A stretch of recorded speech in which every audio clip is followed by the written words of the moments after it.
It's more than Mahomes and Reed that have the Chiefs in the Super Bowl. They're in the AFC where the Jaguars are. I'll tell you what the Jags have to do to catch up. I'll do it in just a second here on Locked On Jaguars. You are Locked On Jaguars, your daily Jacksonville Jaguars podcast, part of the Locked On Podcast Network, your team every day.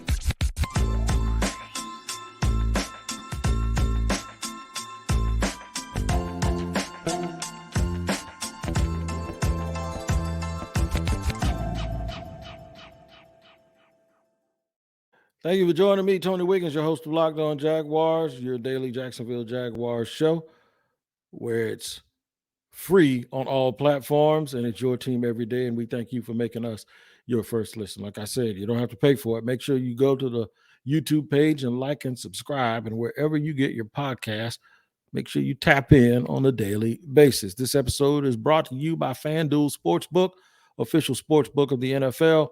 Make every moment more. Visit FanDuel.com/lockedon today to get started. What's happening, man? What's going on with you guys? I'm sitting here chilling. The Senior Bowl is going on, so hopefully later on this week we'll get some reports for what's going on in the Senior Bowl. I wanted to make it to Mobile this year. Wasn't able to do that because of a whole bunch of stuff, but I'm going to make sure you guys get all of the want to and know how every single day from the Senior Bowl, where I think it's super, super important that the Jaguars find some guys that really fit what they want to do, and they're able to plug them in and get some plug and play from them. We talk about the importance all the time of player development. I still believe it's super important. I saw some dude on Twitter say today that player development isn't really a real thing, and he's an analytics dude. See, this is why I never try to get into arguments with guys that do analytics.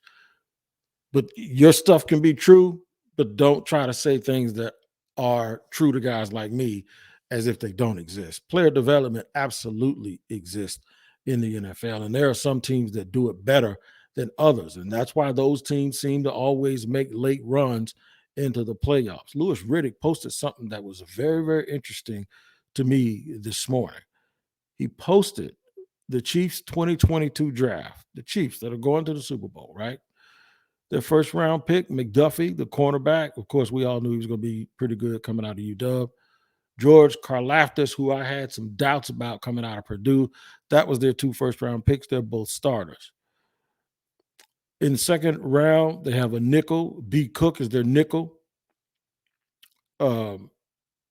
He plays a little bit, but he's mostly on special teams. Sky Moore was the second round. He's their 4th or 5th wide receiver, and he makes plays. Their fourth round and their 2 7th round are both starters. One of them is Pacheco, the running back. They have 5 starters and 2 other guys out of their 7 picks. Now, this is the Chiefs. This is one of the most talented teams in the National Football League, and they were able to do this. Now, does that mean necessarily that all of those players would have worked for Jacksonville? No, it doesn't.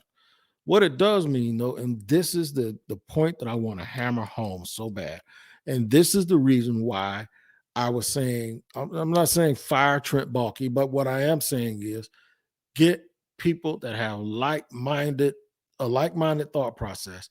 You got to either use the bathroom or get off the pot. Do you trust Doug Peterson? If you do, he needs to, I don't want him doing personnel all day. I want him doing exactly what he's doing, coaching and all of that stuff. But if you trust him, you have to at some point say, okay, that's our leader. It's not just our leader when it comes to coaching. It's our leader in terms of direction. And the best way you can have him continue to do his coaching job and not pay attention to too much personnel is to find somebody that thinks like him to run personnel that knows exactly what he needs.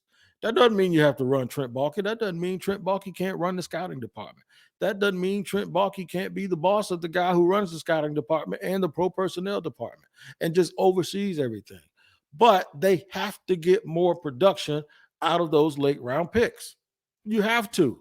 One of the reasons that they have to is because they're going to come up on a situation soon where they're going to be crunched during the salary cap. it's going to be, they might already be there where they need to figure out, and I hate the way this sounds, but they have to get labor out of guys that they're not paying a bunch of money. That's what the Chiefs are doing. The Chiefs have rookies that are making contributions to their team that's going to the Super Bowl. Now, when you have Patrick Mahomes, just like the Jaguars have Trevor Lawrence, it makes it a lot easier to do that. Because when you don't have a franchise quarterback, you need those other players to be able to play way above the X's and O's. So what you do is you tend to go towards, instead of guys that can help you right now, you go towards guys that have a bigger upside but more risk that they won't turn out to be anything other than a bust. I get that. But when you have your quarterback, these things seem to be a little more, you can be a little more sound in the way that you decide to build your team. So what I'm going to do in segment 2 and segment 3 is tell you exactly where I think the Jaguars can get that help from in the draft in terms of players, right?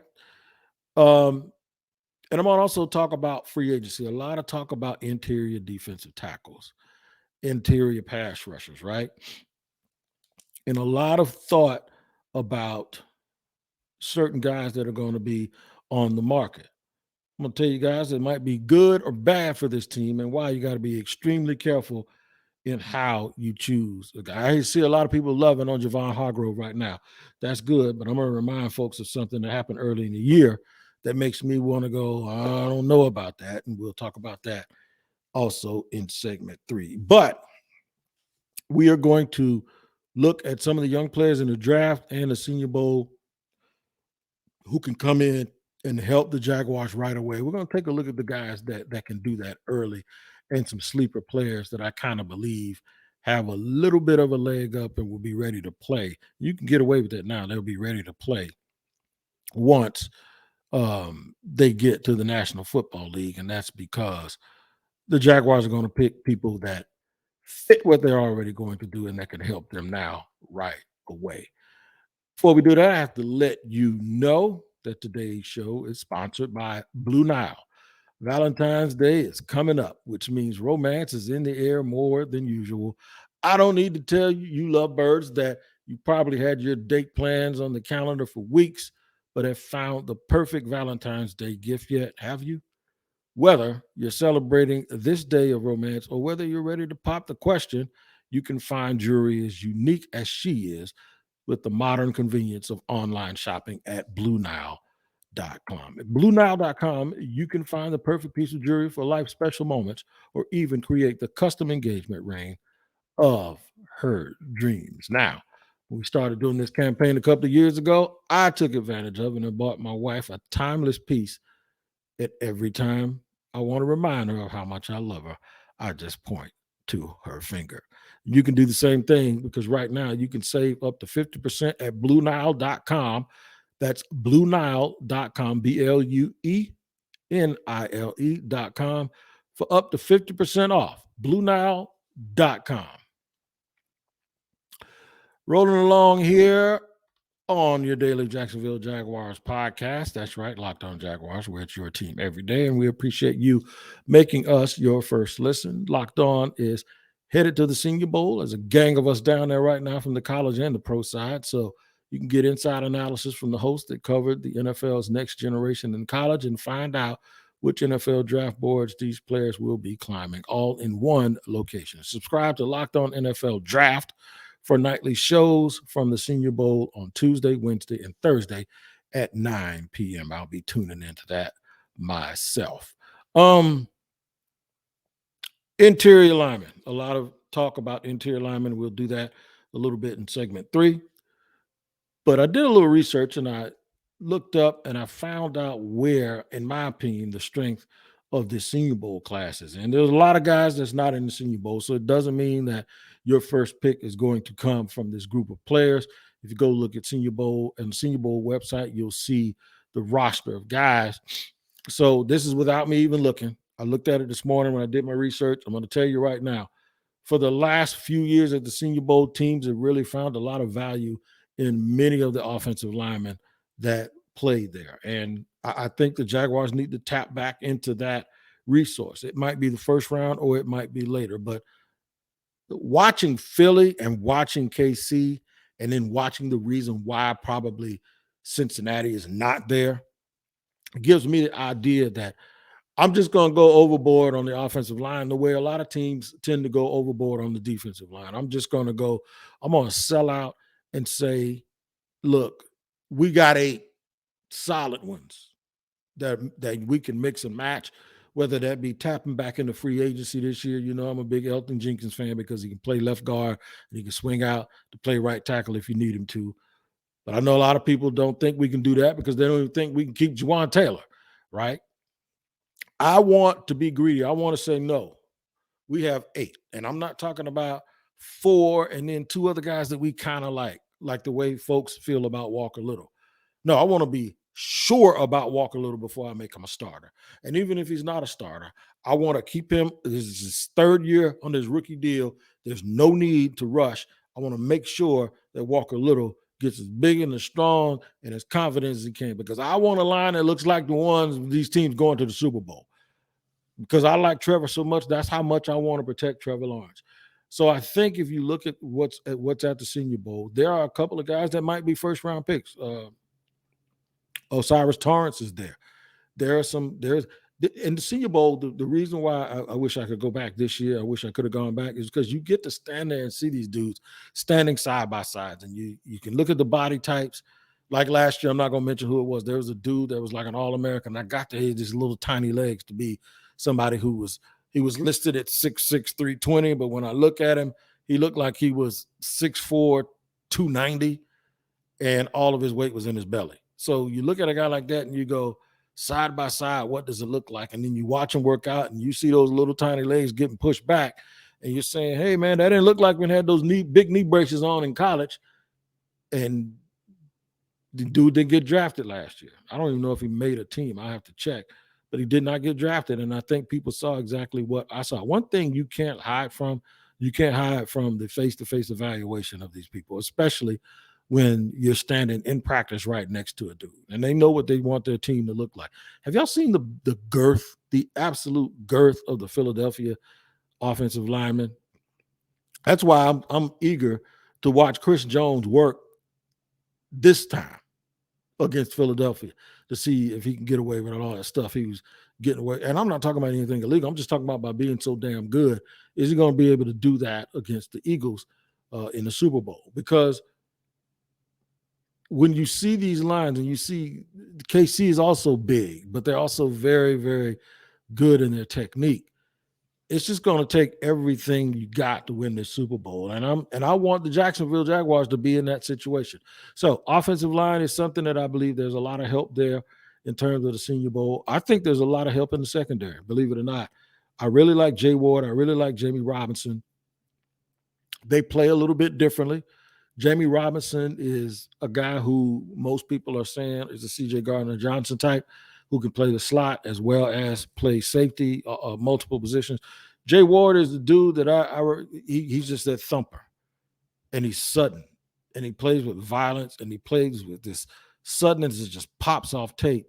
And I also think he too can be a nickel guy who can cover, at least a nickel safety who can cover. So some of those guys are very, very intriguing to me. Last year, my guy was the Taylor Britt, who has played like 500 snaps with the Bengals this year. Loved him up there at Mobile. And guess what? Boom. You see why. Petrie and these cats. The kid that went to Houston, and then the other really, really good player who went out to Seattle from the defensive back standpoint, big kid. I'm just sitting there thinking, like, I saw him last year and I liked him. I loved Christian Watson there last year, right?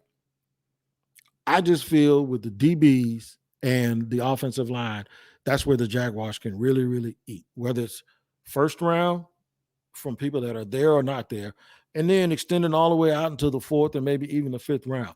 I hope Trent Baalke and crew, I hope what they don't do is look at, and I don't want to say Baalke didn't necessarily do this, but sometimes in the past, I felt like people that were running the Jags, what they did was they looked at those late round picks as, special teams guy, maybe we'll see what he has, and this is where he falls on the charts, and we'll see. as opposed to doing what guys like KC does and say, no, this kid can play for us. He can play for us now, or we're going to at least give him an opportunity to come in here and get it done. So don't just assume that those guys are future guys or late first round pick people.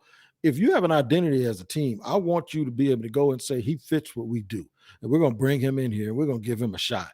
That's what I want to see the Jaguars do. So I think the best places to do that is offensive line and DB at the Senior Bowl with the rosters that I've seen. But there are good players all up and down that roster.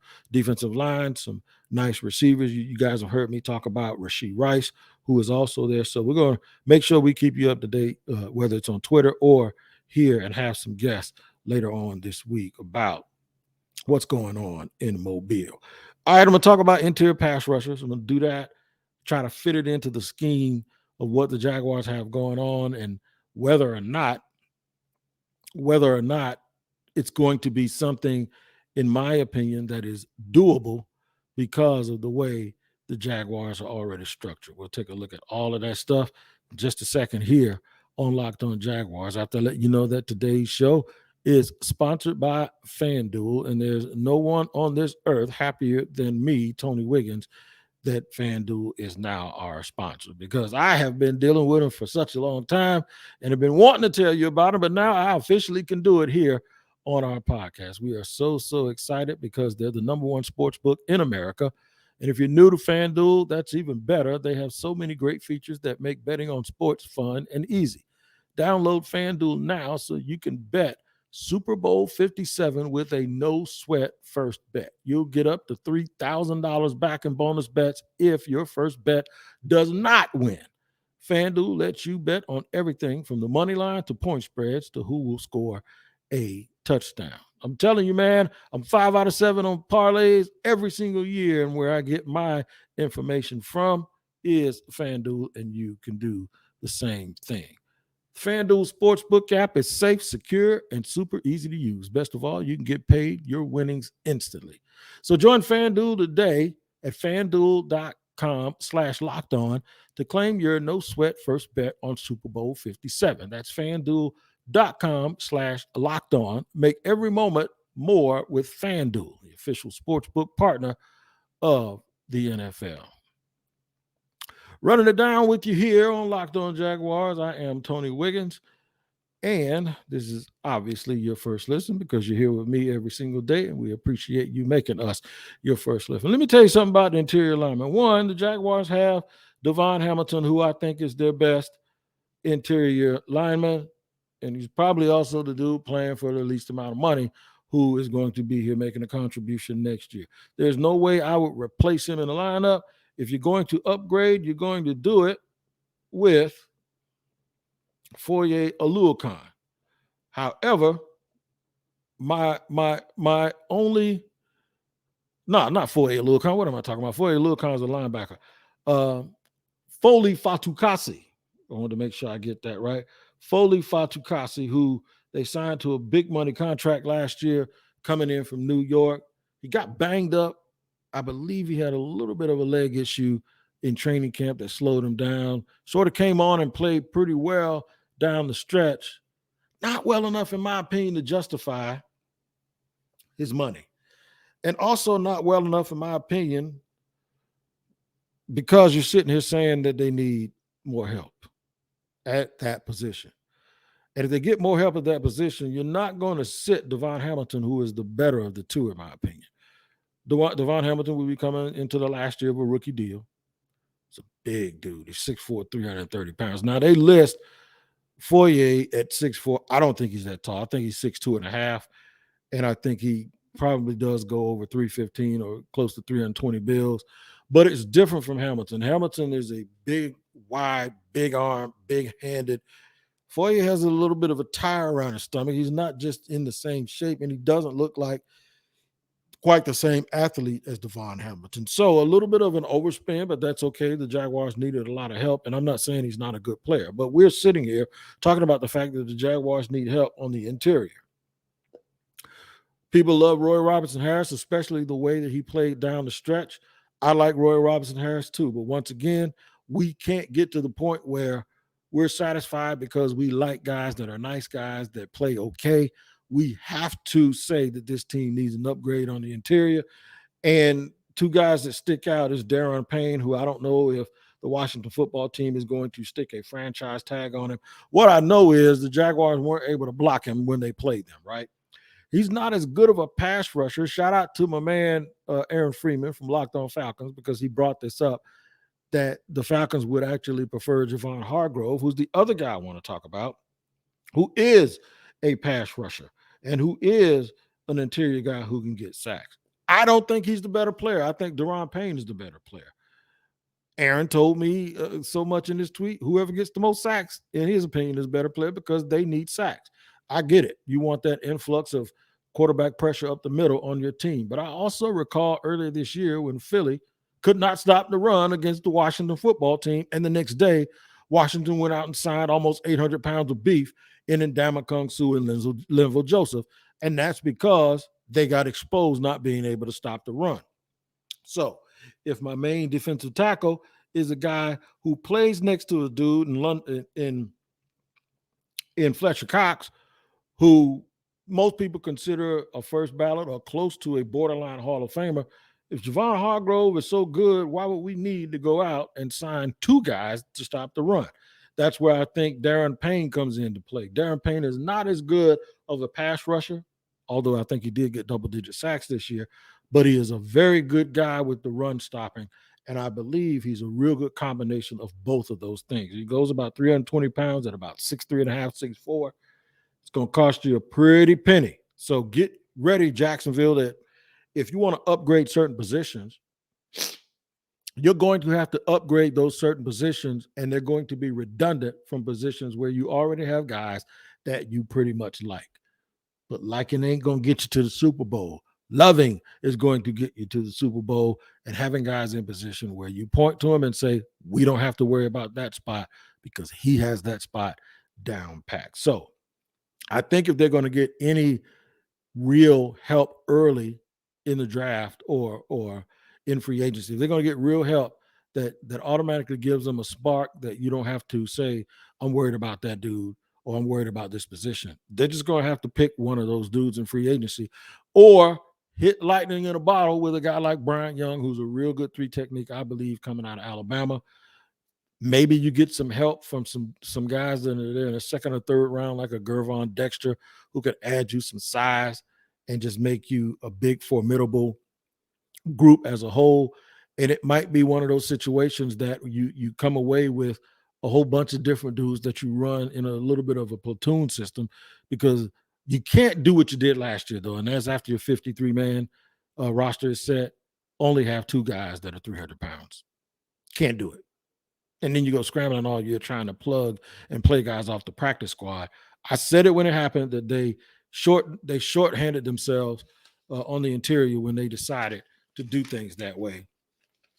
And I'm convinced that they need to make sure that they shore up that part of the defense one way or another, either early in the draft or, I'm not going to say find a guy, make sure you identify people that play the way you want them to play and are able to go out and help. It'd be nice if you get that production for cheap and not have to pay $16 million to one of those people, but you just might have to. And you might be able to get away with it for a year because Devon Hamilton's still on a rookie deal, and Fadokazi can be your swing guy. You know, he makes $13, $14 million a year. It does not matter as long as you're not over allocating money to these various positions. We'll have hopefully some guests from the Senior Bowl can give us some hints and ideas on who's playing well, or I'll just give you a Senior Bowl report based on what our Locked On guys see on the ground. Until tomorrow's edition, you guys take care of each other, and we'll see you.